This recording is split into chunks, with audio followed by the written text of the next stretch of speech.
Namoonni hedduun bara 2026 keessa YouTube jalqabuu barbaadan. Garuu ani bilbila qofa qaba jedhu kaameraa hin qabu yookiin yeroon dabreera jechuun uf duubatti deebi'an. Dhugaan garuu kanaa miti. Har'a namoonni kumaatamaan lakkaa'aman bilbila isaanii qofaan channelii YouTube banuu fi maallaqa argachaa jiru. Atilleen jalqabuu ni dandeessa. Viidiyoo kana keessatti tarkaanfii hunda tokkoon sitti agarsiisa. Akkamitti akka channelii YouTube uumnu akkasuma maal qopheessuu qabna namoonni jalqaba dogongora baay'ee raawwatan. Maal akka ta'ee fi akka sirriitti jalqabdu si barsiisa. Kanaaf viidiyoo kana hanga dhumaa taa'ii ilaali. Yoo bara 2026 keessa YouTube irratti milkaa'uu barbaadde, barnoonni kunini siif baay'ee barbaachisaadha. Mee amma jalqabi. Kanneen haaraa taatan subscribe gochaa maatiiwwan chaanelichaa akkuma duraatiin like fi share gochuu hin dagatina seenidha.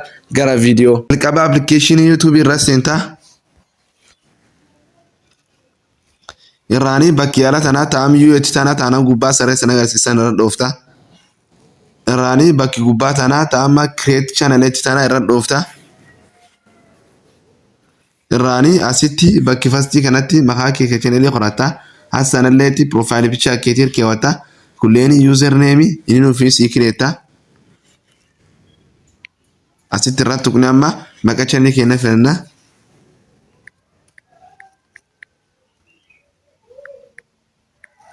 Sport fly inni akkanatti irra qoranna irraan save dhoofna. Irraan inni asitti username keenya ofuma isaatiin nu fidee jechuudha. Irraanii fulaammaa create channel itti kana irra dhoofna.